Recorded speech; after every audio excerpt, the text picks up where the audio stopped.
This show is sponsored by BetterHelp Online Therapy. Being your best self feels good for your loved ones and for you. Visit betterhelp.com/gen2gen and get back to being you.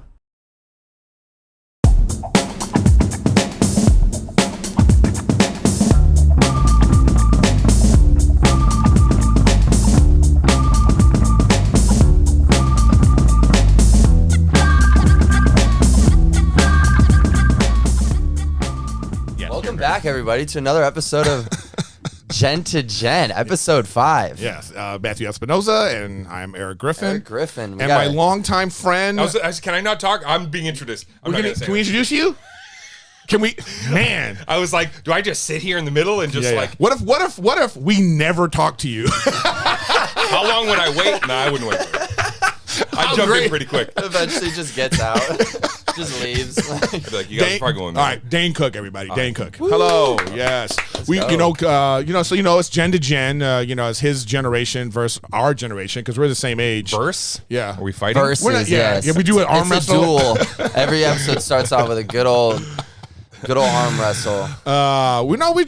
We decided to do this thing because we learn from each other, which is something that people don't normally do. Right. So we've had a bunch of young people on, and I've learned from them, and I thought let's get some other people on. And you guys are actually pretty similar in my eyes in terms of like you really have a great work ethic in terms of like just a great work ethic. He knew how to once he got into the social media, boom, it took off. And you were the same way. And what do you think was the very first... I'm not going to ask you a question yet. I feel like I'm still... Are we still in intro mode? No, you go. We're in it now. We're in. Our intro usually lasts around 5 seconds. Yeah. Usually we're I feel like it's pretty quick. People who are early adopters of understanding like, oh, this is how I want to connect with people, but not just in a superfluous way like I'm selling you on something, but like, let me go on this journey of my artistic growth with an audience of people who will hopefully bring more people into the fray. Was that what you were discovering right away, that you had that quick route, relationship with people? For sure, because, growing up, I always looked at actors and writers and all that stuff, and it has this mysterious tone to them. Before the internet, it had, unless you're seeing them on the screen, you're not seeing them out, so it started becoming this, the more we know about you, the more we like you type thing. And then you also have to balance this accessibility that you're giving them so you could still have your own private life. So, I noticed that at a pretty early age that people enjoyed that personality that I was giving them. So I kind of really dove into that, but it started getting a little messy when I didn't know how much access, like I, mentioned. That's right. How much till the magic of who you've become on the screen is diluted because they know what you use to brush your teeth and what pillow you sleep on and this and all that. That's kind of an interesting jumping off point because I think as a person who also like yourself was like, this is a portal. Yeah. Right? To finding audience, to building that fan base. But how do I keep the magic of TMI so that when they want to come see my show or they want to see me in a film role or take on something different? Like, what is too much social media? I just think right now we're at a state where we're changing the rules as we go. And I think that there is such a thing as there is too much, or maybe that's now just enough. Maybe that's the normal, because, the mysterious of I don't know if some of the stars from our childhood that were super mega stars could have been super mega stars with social media. Right. They did it differently. I don't know if Michael Jackson would have been as big. I don't know if OJ would have been as big. Right. I don't know if you know what I mean? Like there's Michael Jordan even. Could Michael Jordan have dealt with social media the way, say, LeBron James is dealing with social media? They have a different path of superstardom. There's also that, who would have had foot and mouth disease to where they said too much or put a bad onus on their brand or whatever, because maybe not everybody knows how to have that conversation, man. Not everybody's good at editing on the fly like that. Now that's the interesting word you said, brand. So were you always aware of your brand? Like when it first caught, because you want to talk about ground floor, okay? Yeah. This guy's ground floor, all right? I'm talking about, you saw MySpace as a way of being like, oh, you know what? I can get butts in the seats with this. I can engage with my fans. Whatever the thought process was, it was a lot of things. Yes. That now people just take for granted. you know? Yeah. So were you brand building at that point? Did you know? I was, but it's tying into what you're also putting up, which was I had 10 years on the road before the internet really kind of caught on. And so I had all these college age kids that were coming up or people that see me in clubs. And now I finally had this portal where a hub, right? Everybody can come onto this MySpace page. Yeah. And so right off the bat, I found that I had like several thousand people that were finding me right away. As soon as the interaction started, within a week, I was like, this is it. 1 week, and I went, this is going to continue to grow. I know that my hub is going to just, if I put out good content. So immediately I was thinking branding because I put on my very first mission statement. If you're going to be a fan of mine, if you're going to follow me here, don't follow me unless you're a fan of risks, because I'm going to take a lot of them. It was a excuse for me to kind of up a little bit and say, I'm going to do some stuff that's not like the same, pattern from other comics. For sure. That gave me a bit of a like, okay, that's all right if somebody taps out. And yet I felt it also allowed people to go, oh, what is this journey going to be? And that wasn't a one-trick pony start. It was that the ability to go, I'm going to grow and change as a person. As I'm going to evolve. I'm going to be ignorant sometimes. I'm going to learn. I'm going to fuck up. Hopefully they'll let me grow, express regret, talk about, highlight real moments if I want to in a way that's not like, I'm not boasting, but I am in terms of branding. I always thought of it like we are on this journey. I don't think I ever used it. I didn't go, I got this thing. I booked. Guys, look what we did. Yeah. We did this. And I made them a part of that kind of production team for me. Now, when you say... so I didn't call it branding, but I definitely was understanding. I'm growing up with a generation that's... This is their golden age of television is now, that's what they used to call it, by the way, the golden age of television way back, because there was nothing else.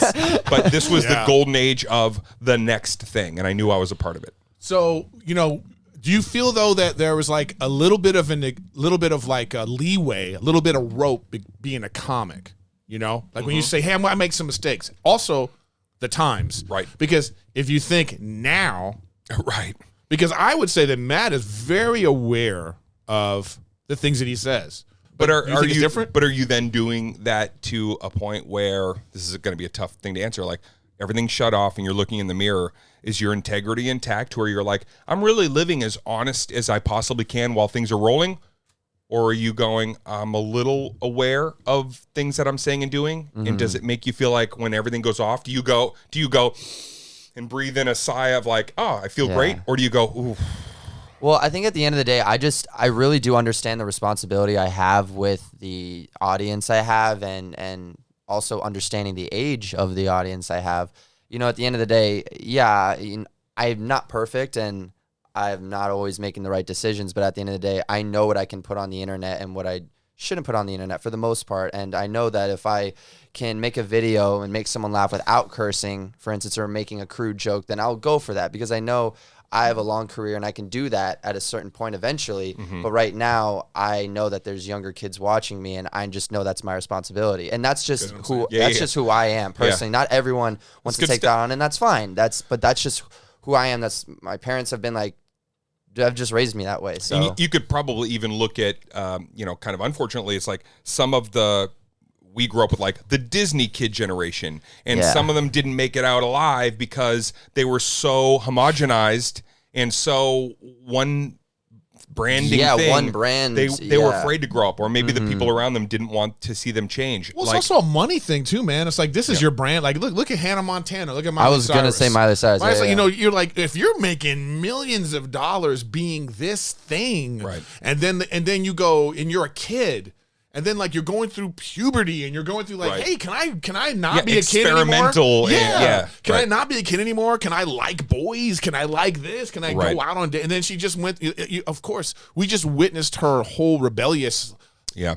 But unfortunately, she was so famous. We got to witness it to the point where she's at this place now where she's just like at a totally different place. I've seen her on podcasts and stuff, and I go, oh man, you've grown from all of this. And it's like, it seemed to inform her. Right. And some people, I don't know, maybe not everybody's ready to grow the way she did at those moments, but we've seen it's a detriment So Yeah, to some for people, that too much of that. I watched the Charlie and the D'Amelio. Oh yeah, the D'Amelio. I watched that I documentary. just said the D'Amelio twins. They're not twins. No, right, Sisters. So I watched I happened to see like 3 or 4 episodes were on Hulu, and I had it on in my office. And next thing you know, I'm watching it, and I found them to be very. Like they were almost oversharing, but in a way that I was like, wow, this is probably very healthy because they're letting it all out in that kind of moment. Yeah. And I felt like respect. I respected that it was like, okay, some people might tap out and be like, oh, this is not, I just wanted the TikTok dancing. And I just wanted to do the surface level Right. aspect of the social media things. I don't want to dive this deep. I don't want this many layers on a public level. I'll tell you one little thing I've learned I'm 49 and I've been in the business for 30 years. And the one thing I've seen, whether somebody falls off or they're, canceled and they're coming back, or many, many years ago, they had box office bombs and they were to blame, whatever kind of took somebody off their route, truth is alluring. Mm-hmm. When you try to shroud yourself in what you once were again and say, no, that's still me, it's done. Yeah. But truth and being very transparent, people will come around again. I mean, especially nowadays, like people can, like I was saying back then, there was this mysterious factor to a lot of people in the entertainment industry where you don't know a lot about them. But nowadays, even if you want to be someone you're not, someone might call you out for it because everyone's got a camera nowadays. Everyone's got a phone. So you could act like this person all day long, but you could easily get called out for That's it, right. and like transparency is such the foundation of a lot of the social media, influencers nowadays. They want to tell everybody everything, but that's also comes down to because that's just their goal. And we've talked about this in other episodes where like, it all comes down to what your goal is, and if your goal is to be on the internet, if your goal is to gain followers, then give everything. Do vlogs every day. Do, tell everyone what toothpaste you use. Tell everyone what your favorite brand of deodorant is. Like, people want that information because then they'll feel like they know you. Right. But then there's a slippery slope where they feel like they know you, and that's like double-edged sword right there. But I think also sometimes, the truth people want is sometimes negative. Like the truth they want is the worst version of ourselves so they can somehow feel connected in that way, like, oh, well, you're not perfect, so now I feel connected to you. It's like, it's amazing that so many bad things happen to people, then it's on the internet, and then they want to see, like, let me hear what happened, how did that happen, and then they want to see, how did you recover from that, right. Because you get that all the time, and we're not going to talk about this, but, it's like, Dane's brother he stole money, and you had to deal with that, and everybody was there. Yeah. Public eye humiliation moments as well as public eye upper echelon moments. Mm-hmm. Having it all out there and everybody's suddenly an opinion. Yeah. Somebody, they talk to you like your family, and that's not always a good thing. It's a weird thing, but another thing too is like what Matt was saying is like, again, the thing about everybody having a phone and these kind of moments is they forget that you're a human being. Yeah. So you might be at Starbucks where the guy just elbowed you by even if it wasn't by accident, when you're having a thing, somebody picks their phone up right at the moment when you're going, hey, jerk, boom, boom, boom. And then it's like, next thing you know, it's like, Dane Cook is in the Starbucks calling people, you know what I mean? And then you're just like, hey, and then, you don't necessarily get a moment to be like, no, you don't know what happened. See, this has happened before that. So then you find yourself being like, do I have to act a certain way all the time? And then it goes back to what you said. You just go, you know what? I'm just going to live in this truth. Right. I just had a moment. If you don't like it, sorry. Yeah, I learned that from Patrice O'Neill, who was a comedian I came up with who had passed away. And he was one of the first people to tell me, like, as a performer, if you come from your truth, even if it's absurd, it could be some twisted story that's like fantastical. If it means something to you and you're not bullshitting people, that I'm being introspective because I'm really fascinated by what I don't even know. Mm-hmm. He was willing to sit in those moments. And I learned a lot about like, okay, as long as I'm aware and the narrative is from me, then I could take those hits. And, and trust me, I had to take hits that I was not, that I was certainly not wanting or expecting. But at least at my lowest moments, I was always like, but I know I'm not having to collect myself the fragments or the pieces of me that were false and put together a false presentation. Yeah. I can put myself together again. For sure. And then hopefully from it, and actually hopefully at the time, but now looking back at some of those things, I wouldn't change it. Those were the things that actually made me ingratiate myself with Butterfly effect, yeah. A group of fans that were even more like, dude, now we're really on the journey and rooting for you. And then new people that checked in like, didn't know much about you before, but now I'm interested. You know what I like? I did some shows with Dane before the world went crazy. And it was interesting to me. He does a meet and greet before the show. And it's interesting to me to see like new fans and old fans, you know? And it's like people that have been on that journey with you. Right. That's what I like. Yeah. Now they're like, here comes a dude. He's like 48. You know what I mean? His wife. And they're just like, you can tell. Yeah. He's like, saw you in 92 at right. Quinnipiac College, and here's my daughter. They got an old Dane T-shirt on, and they're just like, oh, man, we still love you. And it's just like, that's the thing right there. That's right. You know, it's like, and you seemed, you like, oh, this is great. You're like, hey, thanks for still being a fan. That's right. You know what I mean? Yeah. And you also kind of know that from where you're coming from, people, you're probably a fan of things that you tap out of once in a while and go, that album, not my favorite, that version of them.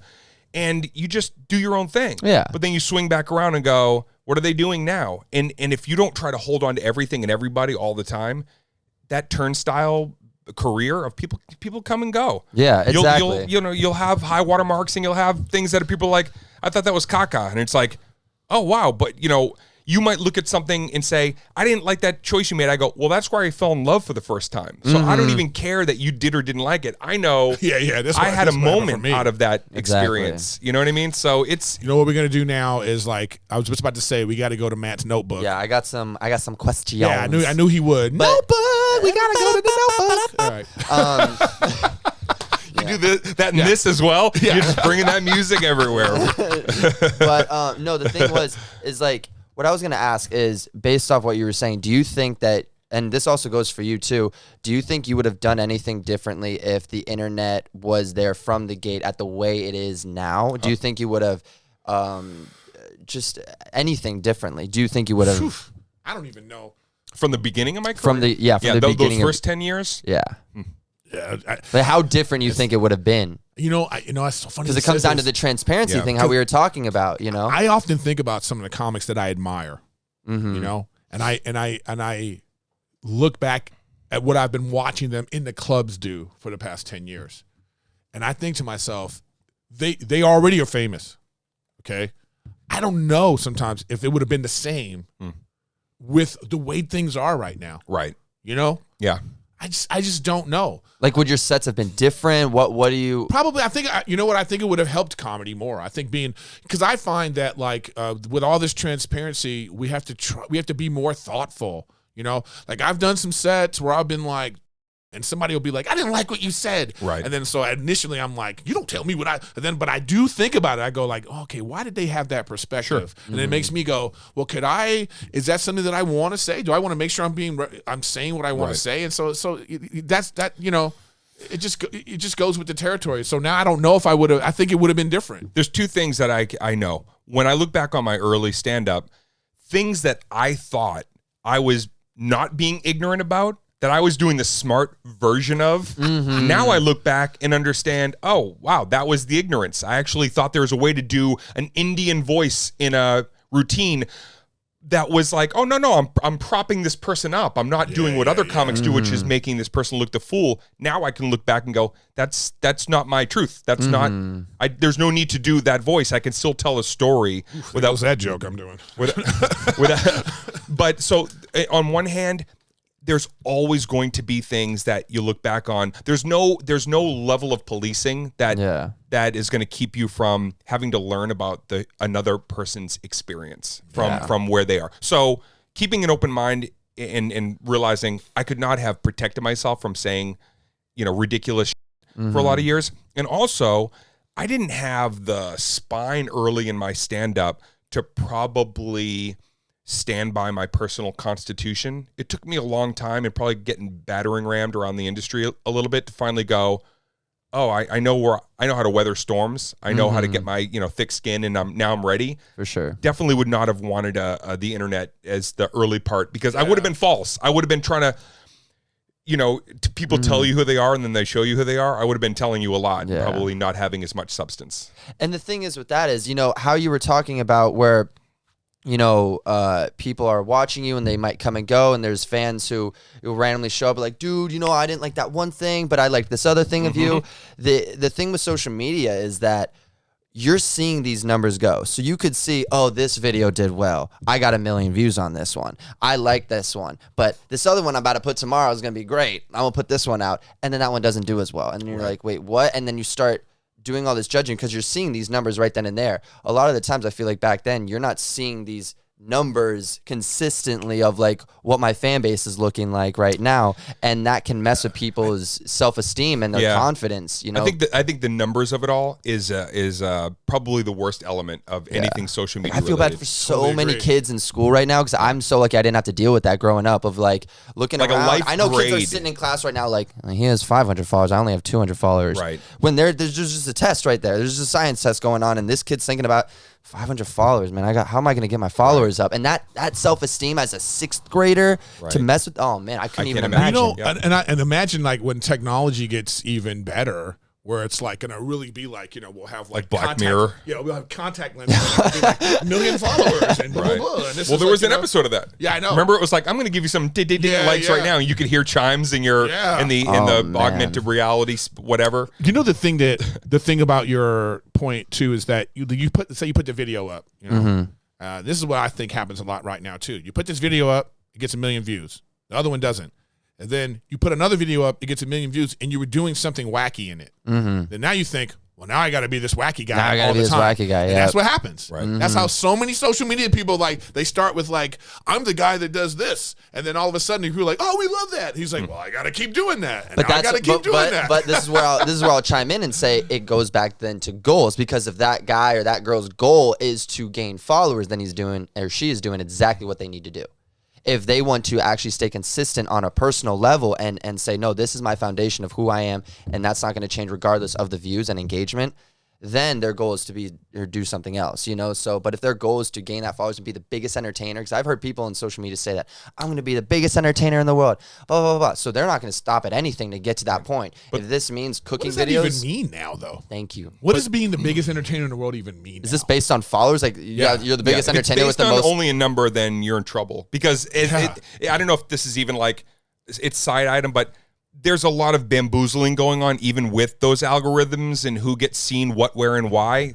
Maybe a story for part 2 if you'll have me back. Of course, of course. But let me tell you something. We're going to play it by ear. We'll see how this one goes. Yeah. How does it edit?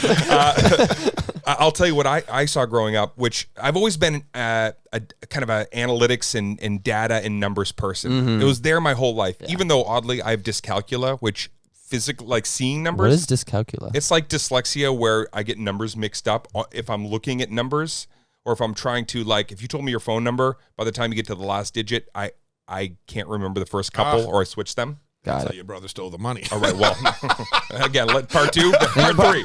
Maybe part 3 for that one. Okay. There's people hearing this for the first time right now like, what?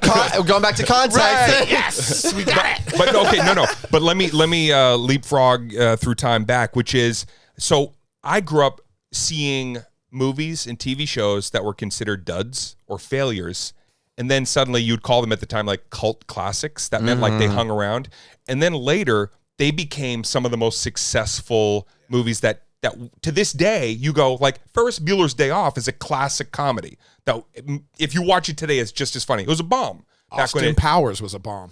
Austin Powers. So I actually have heard that before, where a lot of movies have been bombs in the beginning, but then when the DV comes out or something like that, or later on, But to anybody listening who's worried about your numbers, I want you to think of this, and I'll tell you, because I lived through this. When my first album came out, my first comedy album, they told me, the record company, you're only going to sell 6,000 copies of this, maybe. Now, I sold 20,000 out of my trunk over 2 years. I said, guys, no, I guarantee. They fought me on it. And when it finally came out, my first album sold 90,000 copies in the first week. Dang. Now, they were excited. Wow. I was excited. But I was like, I know this could have done even better, just kind of given my social media presence. Think about this. For the person with 200 followers and going like, oh, but how can I build my brand up? So when my next album came out and I was better and I'd prepped better and I knew the the success world and fail- better. and I knew the world. I knew the behind the scenes. I knew how to edit better. I knew the sound things I'd learned. When that album came out and was successful, the first one, the numbers went up. Go even. Yeah. So don't think so. Create something authentic and let your full legacy bolster the catalog later. Don't worry about one thing being the perfect thing. Yeah. This podcast is sponsored by BetterHelp Online Therapy. Life is full of stressors. It doesn't matter who you are or what you have. Your life is probably stressful, whether it's money, relationships, job, etc. Now, you may not be feeling down and out or depressed or like you're at a total loss, but if your stress is high, your temper is shorter than usual, or even if you're starting to feel any strain in any of your relationships, you could probably use the chance to unload. BetterHelp is customized online therapy that offers video, phone, and even live chat sessions with your therapist, so you don't have to see anyone on camera if you don't want to. It's much more affordable than in-person therapy, and you can start communicating with your therapist in under 48 hours. Unload the stressors and get some unbiased feedback. You'd be pretty surprised at what you might gain from it. See if it's for you. This podcast is sponsored by BetterHelp, and Gen to Gen listeners get 10% off their first month at betterhelp.com/gen2gen. That's BETTERHELP.com/gen2gen. What's up, everybody? Real quick, there is honestly so much going on in the world, whether it's stuff you're excited about, like a date, or stuff you'd rather not think about, like tomorrow's 6 a.m. workout.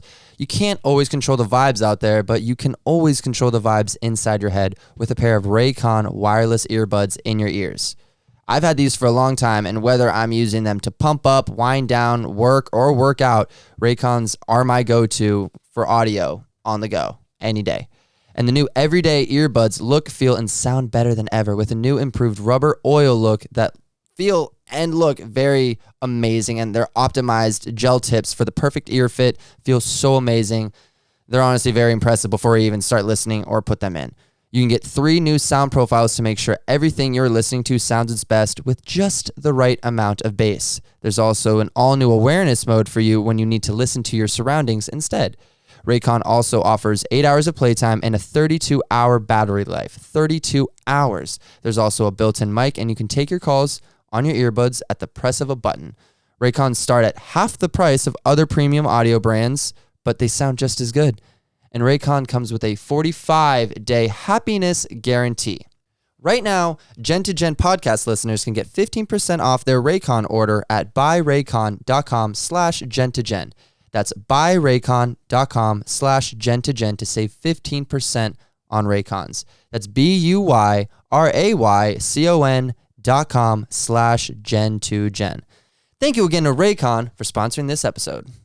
All right, everybody, just wanted to thank today's sponsor, Hubi, for taking care of this episode. Thank you, everyone at Hubi. I love you guys so much. They've been taking care of some episodes recently and some ones in the future, so thank you guys so much. It is a link in bio only platform. It is exclusive, invite only, and is a very customizable platform where you can put anything on there and in whatever way you want it. And I've had it in my bio for a long time. Jen has had it in their bio for a long time. So be sure to follow Hubi on Instagram and all their other socials. You can see it in the description of the videos and the Spotify, Apple Podcasts, everything as well. And they're going to be doing one extra for you guys. If you guys want to hop on, potentially, you can go to Hubi/waitlist/Matthew. So that's HOO.BE/waitlist/Matthew. Thank you again, Hubi, for sponsoring this episode. We love you.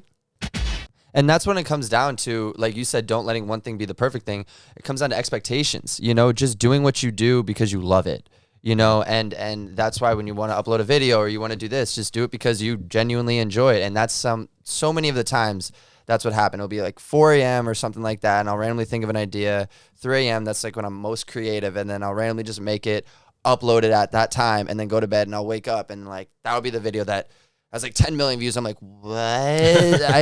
What? You know what I'm saying? Right. And it's like, that's because I didn't put so much thought into it. Like, yes, I know the world on this stuff, but I just did it because I love it. And that's that, and then, all the other videos, they'll trickle down into all those. And that's how podcasting works too, man. Like, people want to wait until they'll be like, "Oh, let me see this," and they'll be like, "Oh, I like this. Let me go check episode 1." Blah blah blah blah. Oh, totally. I'll be watching, or I'm always keeping a podcast or something on while I'm working, and to be honest, I'll work, I'll have it on, and if something I think is really an organic conversation, it pulls me, because I think the truth is so alluring that if you're listening or you see it, And next thing you know, I'm watching Eric, and he's talking to Glassman, and they're making me laugh, and I might watch something else based on that those guys are doing, because now you've hooked me. And you're doing something that I'm like, oh, they're talking some real, or being real funny in a way that like speaks to me, because and I know them, right? Yeah. So I'm like, oh, they're not just yapping for the sake of like we have 10 more minutes. It's like they're on a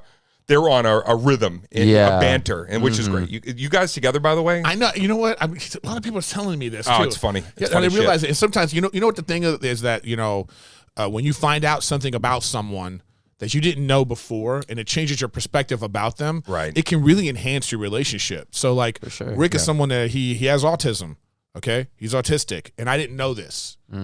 So he was annoying the shit out of me for years, because he didn't even know what it was. Right.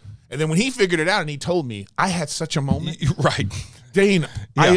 I was in tears. Right. Like I've had conversations with Rick, and I'll just go to tears. Yeah. Because I get him more now. Of course. You know what I Whereas mean? before, you guys didn't have We didn't have that thing. the full language of being able to really receive. Is he doing this to frustrate me when he knows I'm frustrated? Or because we're comics.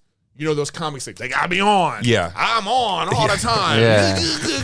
And I thought If anybody ever did that around me, by the way, you'd see it. The quickest exit strategy search. I'd be like, that door right there. it's just like sometimes beeline directly for the door. When you don't know someone, man, it's like a weird thing, dude. You get to know someone, it just changes. So I don't have a notebook, but I do have a notebook question. Oh, wish you told me. I would have come up with a notebook question. Yeah, as well, you well. can. You already have, but this is one like for all of us. It's like when he goes into high pitched voice. Yeah. I love it. I love it because you know too. he's just on the brink of having a meltdown, and then it's like you can either push it a little or just like, okay, easier. You see what I'm saying? This is what I have to deal with. I told you that. This is what I have to deal with. Off the building. This is what to deal with. I picked up an AK. Wasn't loaded. Oh, actually, we're going to talk about that too. We all play Warzone. Warzone. Oh, you play Warzone? Oh man, this gamer guy's- from the beginning of my life. He's actually a monster. Okay, Oh, too. oh. Like he's just very. He attacks Warzone As the a way he gamer. attacked his career. I love it. I love it. This is a good trio. This is a great I'm trio telling you right here. now. And we should do that. We actually should That's do a that. great- on our this is a stream great one trio. time, man. Yeah. But it's funny. Just I'm revealing this. Dane doesn't like streaming. He don't want to stream. And he get it. told me. He said, "Listen, man, I get into it. Into the game. I get into the game. I'm going to be yelling. I'm going to be competitive. saying things. He's super competitive, and he don't want people out there being like, "Damn, that guy's crazy." Right. It's like I'm less funny because I become. Yeah, I feel you on that. You ever break a controller? We're not. I've never broken a controller. I've broken. I did by I've broken a squeezing it. headset. You know how hard it is to break a Elite That's some Thanos- Xbox Elite? that's I'm doing some very well, by Thanos the way. I stuff, don't know right? if you know this. I was gonna. Yeah, the humble brag. He's got he has like a cabinet. There's another one. But it's all the same one. It's not even like different controllers. It's like, all right, here's another. The point is, we love Warzone. Yes, we love Warzone. Here's my question. Okay. My question I'm is ready. like, is there an invention? Like, if you could think back in your life, is there like an invention that you think that you go, wow, that really changed the world or changed your world? This And has been a consistent Yes. question for because everyone. I want to ask you, because I tell you one that I've been thinking about. For me, it's the elevator. Like, if you think about how the elevator, that was. I know. Whoa! What a. Yeah. Okay. The elevator. If you think about how cities are built and what goes on in how people live, the elevator is one of the most fantastic inventions to ever be invented. You know what the earliest version of the elevator was? What's that? A river. Right. Yeah, because you'd walk all the way up, gather up what you had, and then you'd take the canoe back down to your You can home. also carry more. Right. But I just feel like the elevator made it so we didn't have to live like this. Can people online We can vote live once like we this. all have our We should. our picks? We got to put a poll on the Okay, YouTube poll. channel about that. Please put Okay. a poll up for that. Eric about- thinks the elevator. the elevator is is one the of the greatest greatest inventions. inventions. I'm sure I'm not saying the antibiotics is probably second.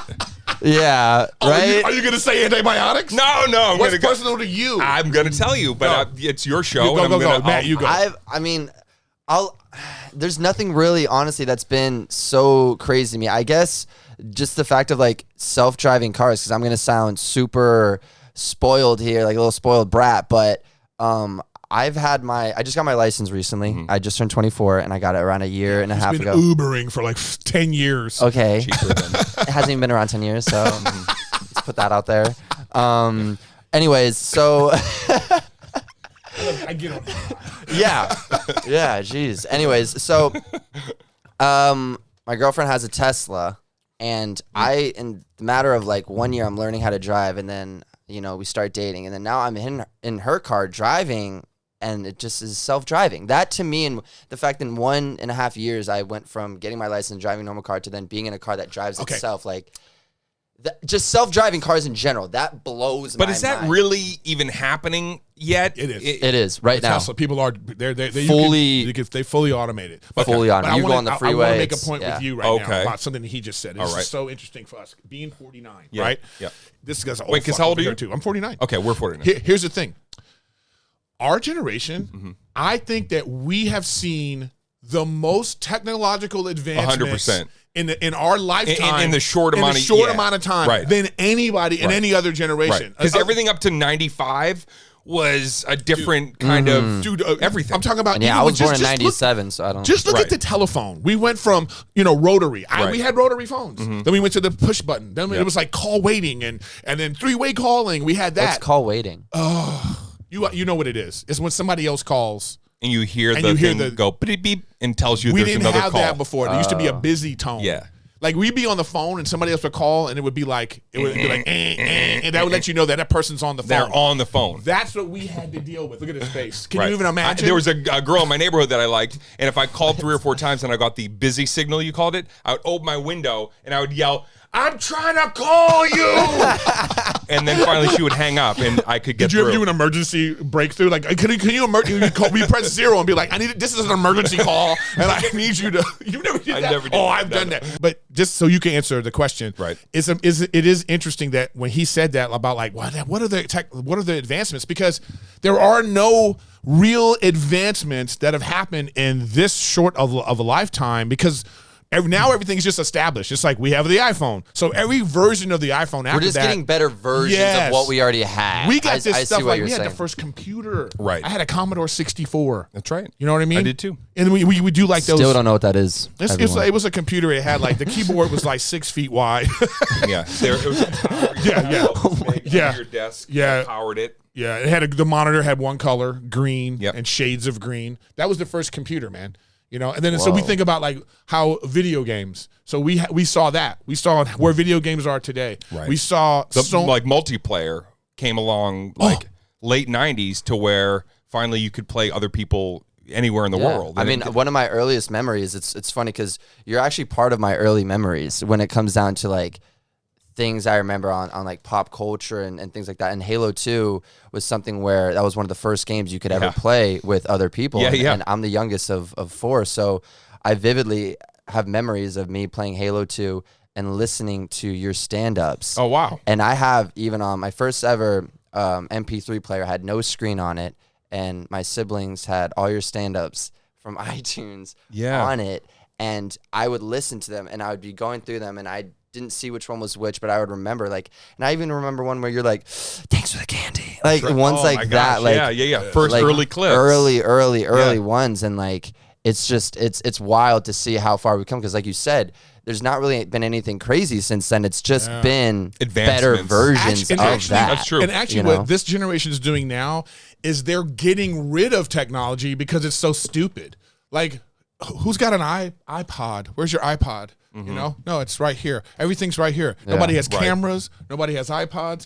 Nobody has DVD players. Nobody has CD players. Right. We're streaming everything. Home automation. Home automation, your man. lights. Yeah, dude. So it's like all these things are just making things better. But food delivery, obviously everything. Like well, what's your invention? What's the one before I get to that? Oh, there was only one place that delivered pizza in my town growing up. And get ready, I worked there years later. It was one of my first jobs, like out of high school.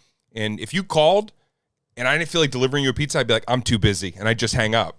There was only one place that you could possibly order. You couldn't order other places. There was no other nobody food did deliveries. They didn't even think about it. Yeah, so you had to hope that the person at the pizza place was like, "I got a few minutes. I'll run something over." Yeah, pizza and Chinese food was the only ones. Yeah, for a long time. In New York, that's right. I remember I went to New York. Even in LA, Chinese food was like the one. Can we get some Chinese food? I don't know why. Yeah, they just figured it out. They were just like, why don't we just take it to them? Yeah, I discovered that in New York, and there was a guy that would like bike to your place with the Chinese food delivery, but it felt unique. It was like, oh, this one place is going to bring me my food if I throw them a little extra tip. Yeah. And so obviously now you've got 9 apps that deliver everything. But I'll tell you, Yeah. for me, it's kind of similar to what you said.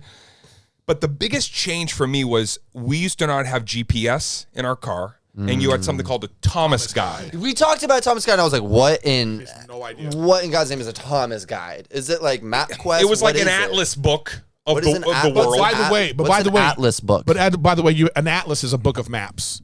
You know, Whoa. and Right. and the Thomas Guide. You also had to have a degree from the Learning Annex to learn how to. To learn how to, You didn't know how to play Battleship and have a degree from the learning. dude. Here's what I was, ready? so ridiculous. It was a book, and let's say you needed to get from, here to Fresno. You'd be like, I got to get the Thomas Guide. You got to open up Southern California, and then you'd be like, okay, A11, you'd find you, and then go, okay, I got to go from A11, and then you would have to map out a route and keep that book with you. And you didn't know if there were road closers, Right. Detours, Dude, forget accidents. forget going to Fresno. How about going from Burbank to Culver City? It would be like F. Yeah. And then you'd have to be like, okay, G. Then you got to go to you got to Right. go like 7 pages over to be like, Yeah. okay. Do you remember the first time? I remember the first time they had What? MapQuest. How did you guys find anything? How Who did you get? telling? How did you get anywhere? You were late a lot. Can I tell you something? You were late a lot. Yeah. Can I tell you something? Everything. I don't even know how to reverse the car without a reverse cam now. So that's how I've incorporated. Yeah. You know what I mean? Oh, wow. So you The, say the, GPS. the Thomas Guide, GPS becoming like, kind of a part of everyday life. The convenience of that feels like, and I could have gone with like medical stuff, but I'm talking about like the convenience of how our life changed. Yeah. I feel like daily life stuff. that puts so much relaxation in your life because going anywhere other than where you knew prior to that was a chore. Yeah, man. Oh, wow. First of all, we had to. This is the thing that these kids don't get. We had to memorize every phone number in our every phone number from every person we wanted to Right. know. We had to memorize their number. What about a thing of the phone book? You don't have a phone book. My mom's got a phone book. They had it was called a Rolodex. a Rolodex. Yeah, and my dad's got a Rolodex. Yeah, I've seen that. Yeah. Well. You don't want to carry that around with you. Yeah. It's true. What are you? What about What are you, a nerd? You're just like, just a second. Let me get my. Oh, Stacy from. Okay. So like, even all these things. But of course, medical advancements and all those kinds of things, yeah, those are great inventions and they've changed the world, obviously. But I'm just saying, think of something that was personal to you, something you think, wow, what a great invention, or just it could be something that from the past. You go, hey, Right. I think this is a great invention. So I don't know. I agree with you though. GPS was one of those ones that Big game changer. again, but like we lived in both. That's what I'm saying is unique about whatever generation this is, or we Z, or what I don't even know what we are. Do you? What are know? you guys? Yeah, what are we identified as? I don't know. Besides, is our generation? I don't even know. We got to figure that out. But somebody, The success generation? The success generation. Oh, that's just how I look at my generation. There you go. you know what? I got to tell you, You what have to think it, right? If you don't think it and ruminate on success, then how are you going to make it come to fruition? manifest. you have to have. I made a comment about when I said, yeah, I mean, when I get my first Oscar, and you're like, this guy said his first Oscar. I'm like, well, yeah. I want to. He thinks jinx, you think manifest. Who will win? Yeah, two different worlds. All right. I know, guys. That's why he has 4 Believe. million followers, and he's got got 2 houses in the hills. Believe. But it's like, do you? Here's another one off. I have a question too. Go Come back to me no, after. No. We'll go to your question now. Go. I was going to say, what about future? Let's look down the road. What do you hope All right. is going to be a game changer? We've talked about. You have done that? No, but this is good. I like to talk about it with new guests. Okay. I'm glad you brought that up because I say the only thing that's going to blow these kids' minds is like teleportation. Like it's going to be like, you could be in Paris like this. I think it's also space travel, like actually creating places we can live in space on different planets. I think that's going to be the one where it's like, okay, this is really happening. Like if I have enough money, I could get a ticket to space. I have the cash if you want to go. If this is Okay, cool. coming together. You got space cash? You got space cash? You got some. I think you rich, Dan, but I don't think you got. I don't think you good. I think one Bezos. ticket. I think one ticket is like $250K or something. But you couldn't go like. You'd go Tell once. like it is toward you. He wouldn't do round. He wouldn't do round No, I'm trip. saying, He you can wouldn't go do round once. trip. I go one way. You go once. He'd be a one way to the You can go moon. like, And then I got a gig for a year to get back. you're not going 3 times in a year, okay? That's you flossing. That's 3 you round going, trips to ooh. the atmosphere That's real like you quick. going, I don't know. If Okay, but I think fair the enough. future, it has to be like. I think it will be medical advancements too.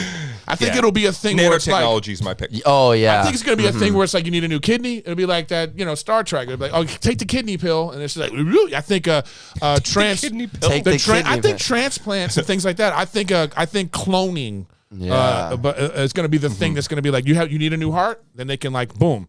Yeah. I think nanotechnology could kind of be ahead of all that stuff, though, because you wouldn't need the transplants and stuff. If nanotechnology is going through your body and eradicating the plaque that's within your system, through your heart, in your veins, it's like they're really close with that, too. Microscopic organisms that they inject in you go through your body and, like, nix out all the the bad elements. But they don't want that because then the biggest problem with that would be What? Population control. Yep, population control. That would be the Because biggest automatically everyone would be living till 150. Yeah, and it's like that would then we would need the space travel. Yeah, we'd run out of We would space. need I feel like. some sort of like space arc. We need a smarter person here. Yeah, I think we're all at full capacity right now, and we're kind of like, I just hit the wall. We need a Somebody was Mensa thinking level about genius. that. I was like, I wish we just had like a doctor here or some type of scientist. we who need would Neil know. deGrasse Ready? Tyson. Here's them the whole time. Ugh. These How do I guys. unf this belt? Oh man! All right, what's your question? Yeah. Was that your question? That was kind of it. I was just like soothsayer, like what's the future? But I think that we all kind of think it's like space or medical or.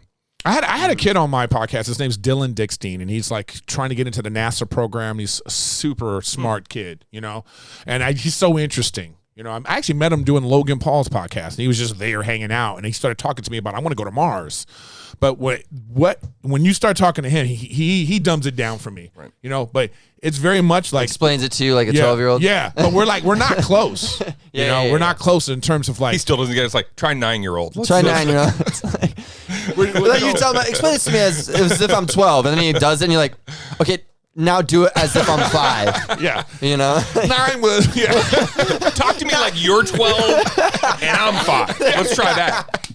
Talk to me like you are my first grade teacher trying to teach me something. Tell me a lie that makes me believe the thing I already think I'm smart enough to know. Yeah, I just go, so Star Wars, right? It's going to be just like that, right? So I don't know. We're just not close in terms of like the human body being able to take the velocity of the travel and what space does to the body. Right. And, remember those. But it's at its simplest, the reason we can't go very far is water. Water is the biggest issue. Yeah, there's no planets with water. You can't build. Well, not no, you but there's a few you of them. can't. Well, according to the movie Martian with Matt Matt Damon. Damon. You could in the dirt and grow potatoes. Yeah, you and believe that? Love that movie though. Have you ever read It's the a book? great The movie. book's even better because it's even more science. I didn't read the book, but I really love that movie. Yeah, I love even that though the pooping in the come on. tent with the thing. Well, it's fertilizer. You know? No, I get it. I know. Well- I know what he was making. I'm just No, saying. but even in that thing, they had like a water. we need a Mythbusters and a doctor in here. Because isn't water? I just want to what's- fact check. I But just what's want to the fact water? check. Water these. is hydrogen. What is water? H2O. It's hydrogen plus oxygen. So yeah. can't you make water if you have a bunch of hydrogen and oxygen?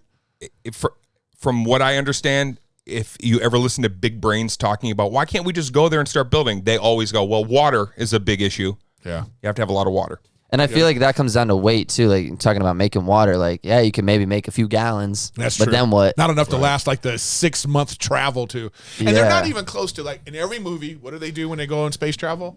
They go to sleep. They go to sleep. Yeah. We're not even close to that technology. Yeah. Right. They're all comedians in that scene. Yeah. Then they wake up and it's some out of shape guy. Like I was used to wonder in 3 years of sleep. That's me in Tampa.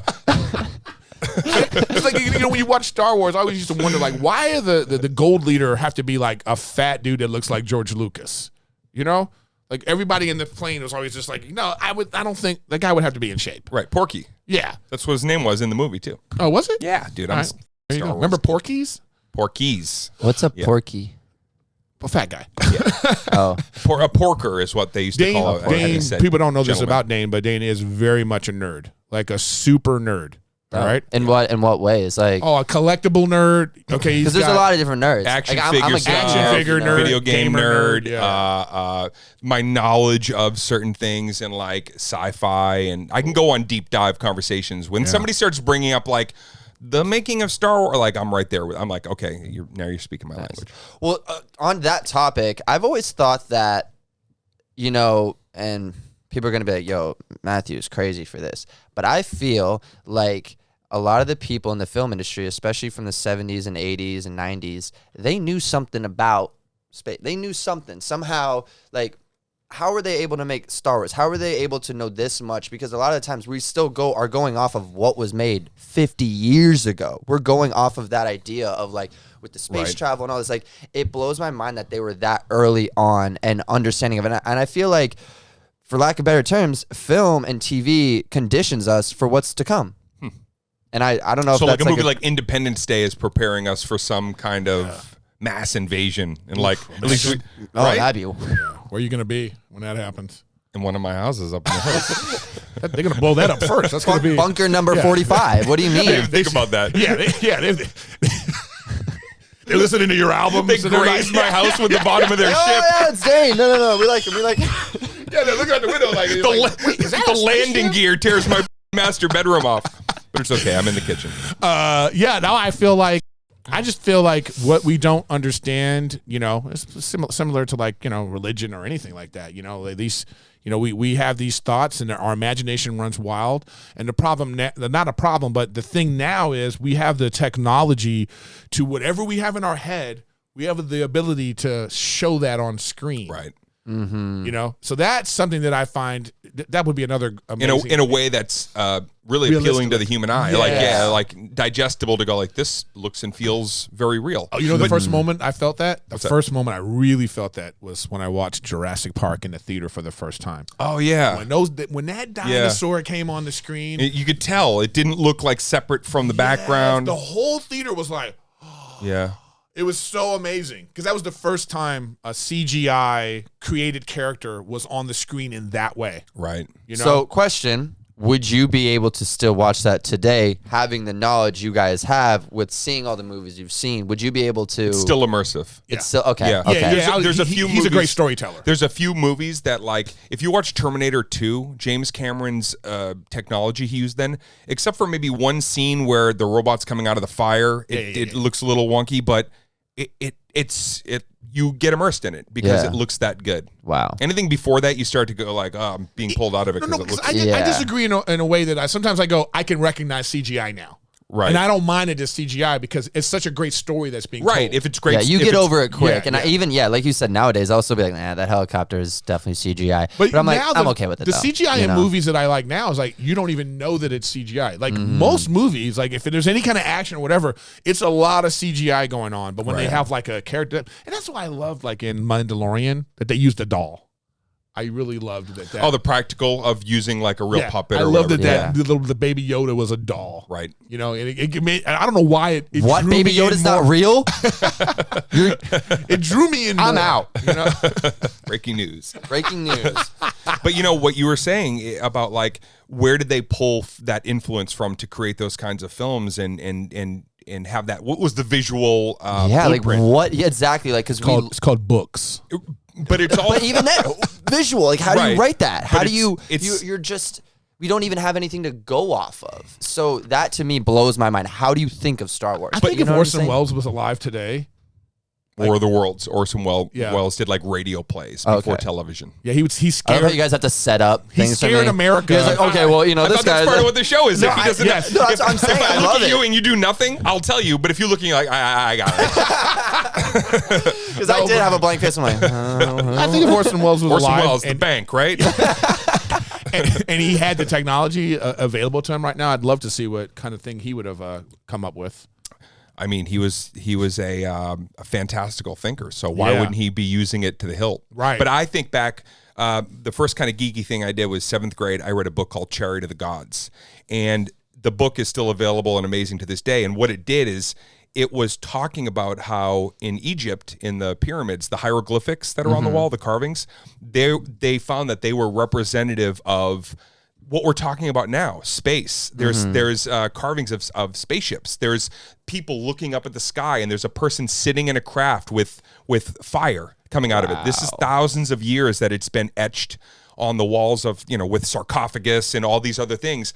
This book, when I was in 7th grade, was breaking down and showing all the art throughout history. Paintings 2,000-3,000 years ago, you can Google this today, that have people, near a lake, a painting of a lot of, and then there's something floating in the sky that the artist was obviously like pulling from something in history that floated above them that was obviously mechanical looking. Anyway, you could do a deep dive into that, but what I think is when I read Chariot of the Gods and they broke down that there was a map of the entire like east coast of the United States and South Africa, what that used to look like back thousands of years ago, those maps were in existence on those cave walls or in those pyramids. There was no technology to get that high to make a map at that point. You couldn't walk down it would have to be somebody a continent. Somebody would have to walk. 1, 2. There's a jetty. There's a bush.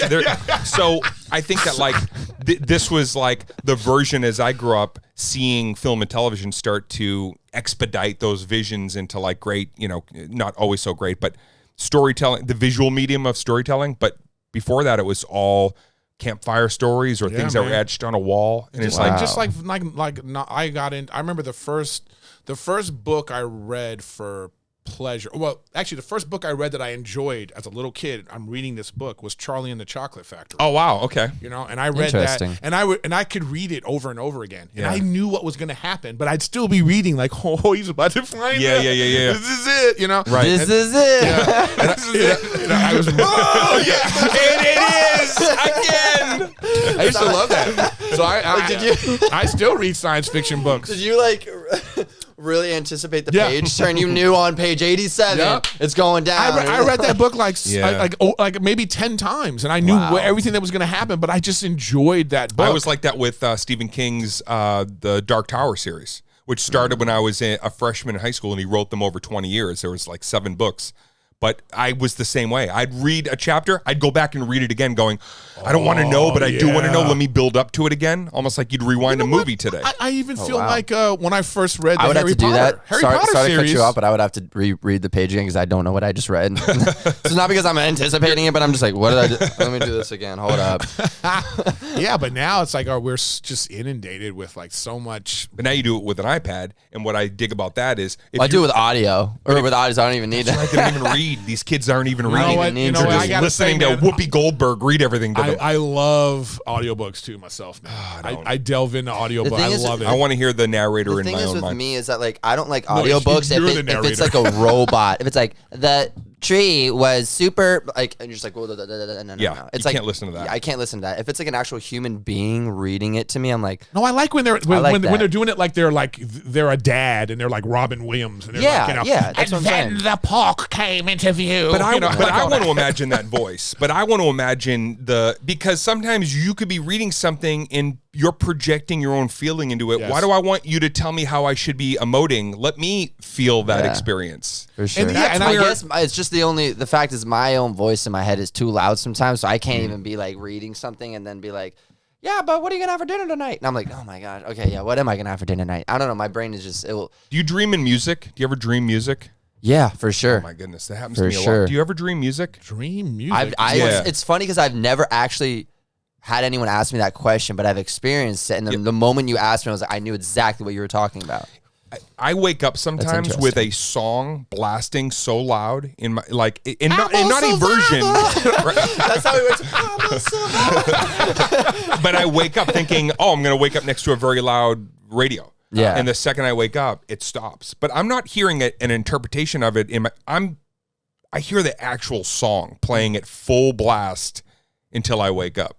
That's interesting. And sometimes it's overlapping the entire dream. Well, so interesting. Oh, I'll also say one more thing. There you go. The only time the easiest out of any conversation. He's done that so many times with me. I'll be like saying something. Yeah. Oh, well, there you go. And that's been Jen to Jen. And there you go. No, but the only time actually my brain can really get through a full page without like just going in a whole different world is a script. And it's so weird because growing up, I've had so many issues reading books to the point where whenever we would have reading sessions in our classroom, I would ask the teacher if I could just write instead. And that's actually how I really got into writing and like long stories and all that stuff was because I had literal issues paying attention to what I was reading. And it wasn't any kind until of ADHD kind of thing, or I'm guessing I do. I've never really gotten fully tested, but I could like 99.9% say. But I don't even think it's necessarily a handicap. I look at it as just like everyone is different and everyone's brain works a different way. We just like putting labels on things. Oh yeah. I don't even mean it as But like, I wasn't saying that to you. I think Obviously. I think if you wrangle anything like that, like we talk about Rick, and some people would think like somebody on the spectrum is somebody I want on my team because they are focused and there's no frill, superfluous ego. They're going to be very direct with you about whatever it is that they're feeling or seeing, and I appreciate that. Let me tell you something. Though. I have an accountant, and so like I was like taxes were coming. I was dealing with all this stuff, and then so I was in a room with 3 of the accountants, 3 of the weirdest people I've ever met. like just no stigma here. No, not in a bad way. I'm just saying. I don't say weird. I guess it sounds bad. Episode. They're not weird. You're feeling. I'm just saying they were all like on the spectrum, and then I thought, oh yeah, like this is where I want this because it was like it was so like I was like wow. Like I saw genius at work is what I'm saying. Yeah. Well, that's what I mean. But that's like what I mean. I saw it at work. It was like the one was like with the numbers and knew everything. Well, if you do this and blah blah blah blah blah blah, and it was like one was shaking, the other one was like very very like and I was like, this is it. I had to trust that the voices in my head sometimes that were screaming over me. I had to relinquish a little bit of my power to myself to go. Maybe I should be following the louder voice.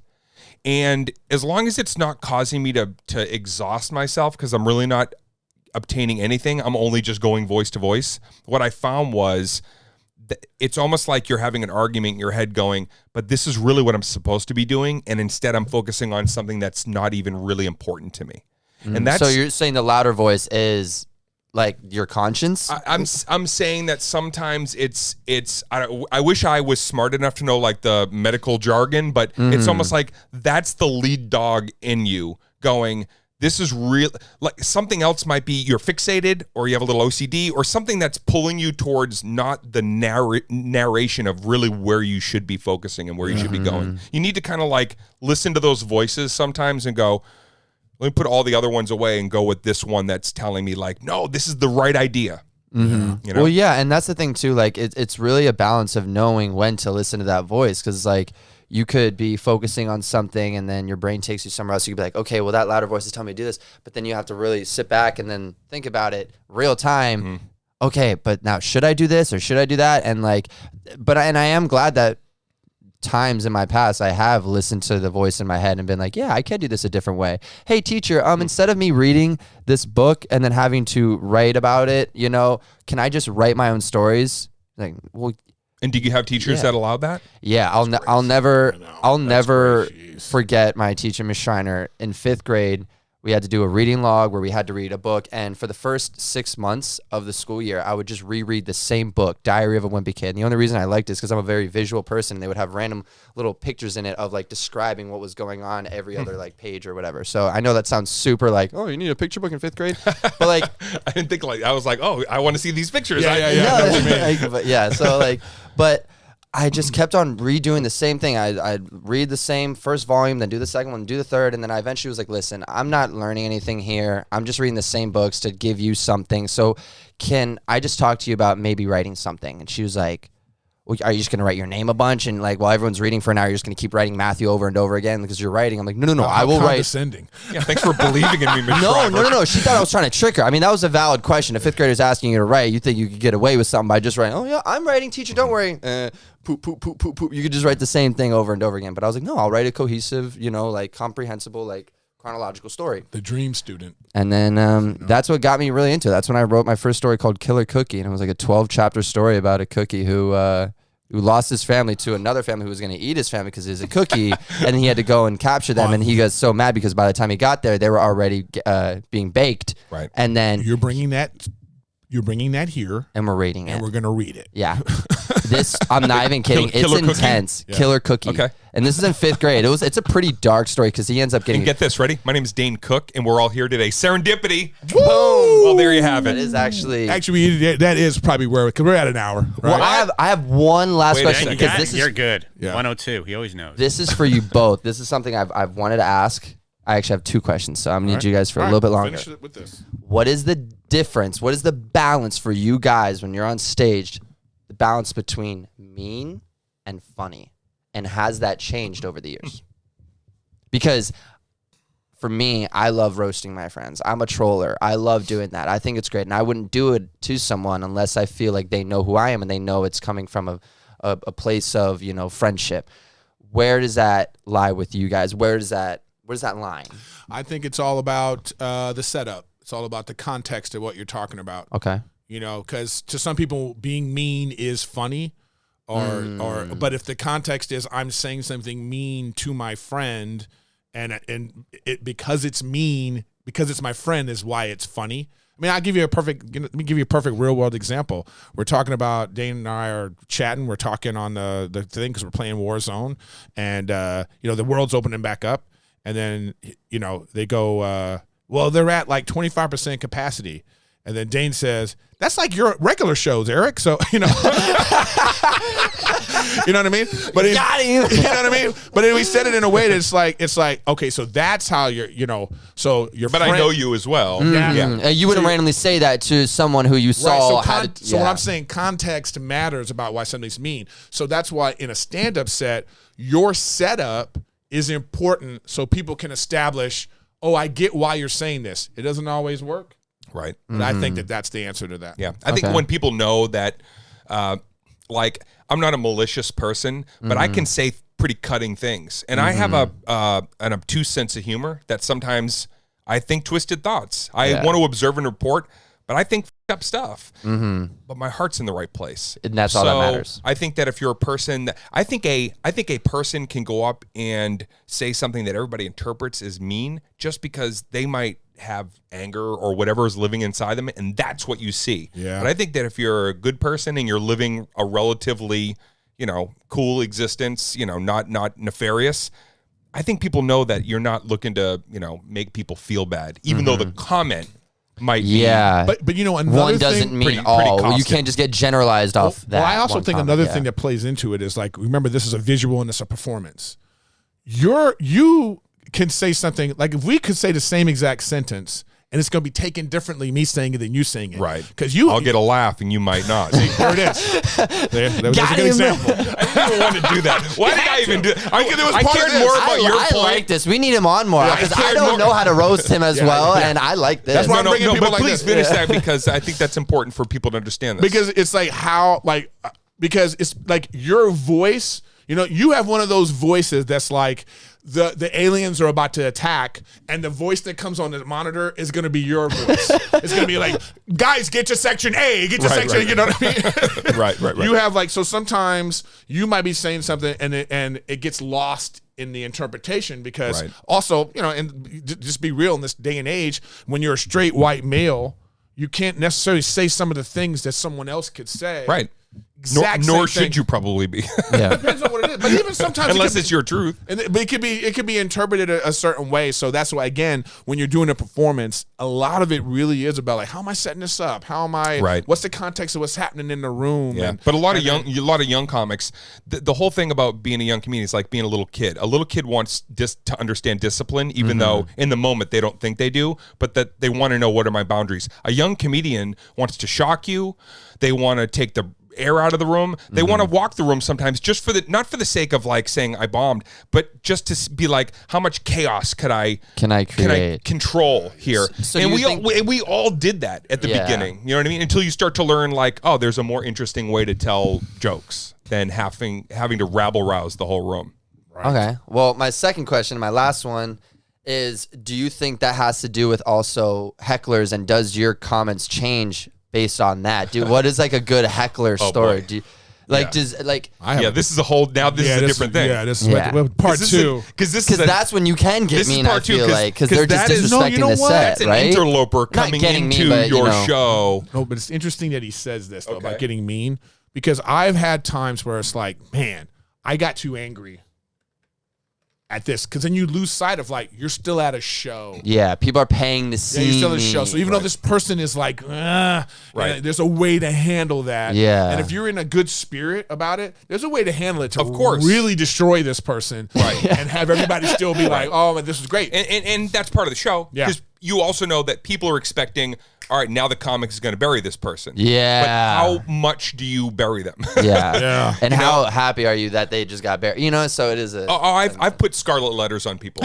I've tattooed people. I've said things that 10 years later people wrote me and say, we still call him the nickname that you told us to based on how he disrupted the show. Or your level of crude in heckling, whatever you bring to me, I kind of do the math and go, all right, that was really fucked up. Now I'm going to go back something 10 times. Yeah. Okay. But if you're just drunk and you're like kind of silly, I'm going to make you. You're gonna Like, you're gonna match the energy. Well, sometimes though sometimes it depends on, like, let's say you just wrote this. You're doing a bit. Right. And you're in the middle of it. You're in the middle of it. Oh, yeah. And you need this sentence I'm about to say is going to tie this all together, and this place is going to be rocking and rolling. Right. And then some head has something to say. Yeah.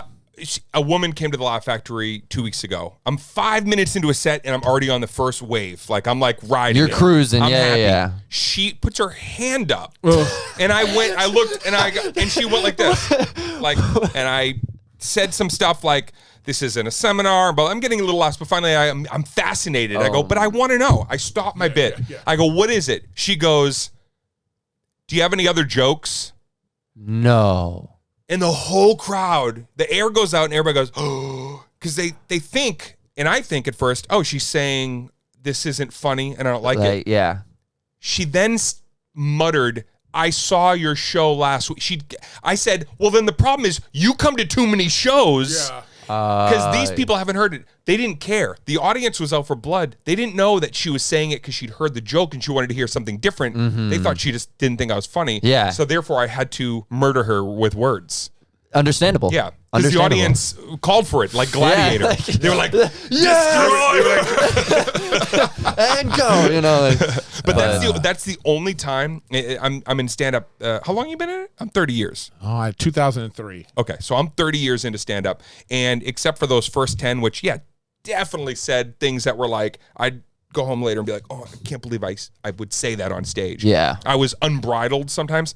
But in my professional career, there's never moments that I'm looking to ruin somebody's day or for sure. But when my ego has been in check and in moments where I haven't been completely like happy in my own skin, I have people up. Yep. Yeah. And that's the only time I've gotten mean. I remember saying to her, I was in like Texas or something. This woman is like, and I said to her, you need to stop. I said like this. You weren't the comedian anymore. You were the dad. I was like, you need to stop. You need to stop because you're gonna be outside crying. You're gonna be outside crying. You need to stop. And sure enough, the bouncer came over to me later. It was like, and I felt bad the way he did it too, because he went, "Oh man, she was crying, man." You know, like, and there was a moment where I was like, yeah. "Oh, I can't do that." Yeah. You know why? I'm gonna tell you why, and then we'll go after this. We are like kung fu specialists, and if we're at a bar. Are we allowed to say kung fu specialists? Yeah, kung fu. Kung fu's a thing. Yeah, we're at kung fu. Look it up.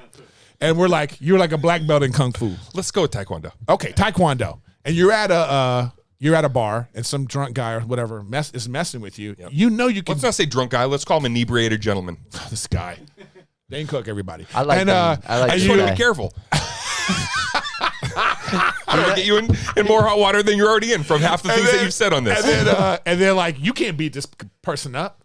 I think that verbally, as a comic, it's illegal because your fists are like your lethal weapons. Yeah, I feel like That's a thing, as a though. comic, It's true. That's I feel like as a comic we have a lethal weapon. Yeah. And sometimes I tell them Yeah. too. I go, "You're not gonna win this, Right. Just for the simple fact that I have a microphone and speakers.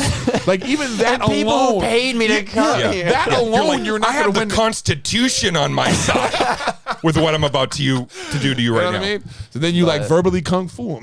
Yeah. It does happen, and when it does, there's from time to time you do look back and you go like, oh, I scorched that person maybe a little bit too much. I but felt that. yeah. Well, listen, guys. Thank you go guys ahead, for Matt. coming by. Yeah, this has been Jen to Jen. Dane Cook. Thanks, dude. Pleasure having you by. here. Yeah, it was great. You know, well, next time we'll just do all nerd stuff, maybe. Yeah. With the I like doctor. that. With a doctor, Yeah, we'll have I was like gonna a- say we we just should have have a like- doctor and you come by, or But he's just standing over here and sitting on a stool. Yeah. And he just goes, Guys. Yeah, no. he has a card that says just like goes, oof. agree He goes- or disagree. he just goes, oof, oof. Well, whether you're watching or listening, we appreciate you guys stopping by to engage with us. Dane, thank you so much for coming by. Absolutely, man. Pleasure meeting you. All right. Yeah, And what are we doing with this? Okay, you shook his hand. And we do. Well, this. because I was on the proper men shake right-handed, right there. and then if we did this, I would be like, I have to go like this. Well, thank you everybody for watching. Be sure to like, subscribe, follow, everything you got to do. We'll see you guys next week on Gen to Gen. And I think that's a wrap. It's a wrap.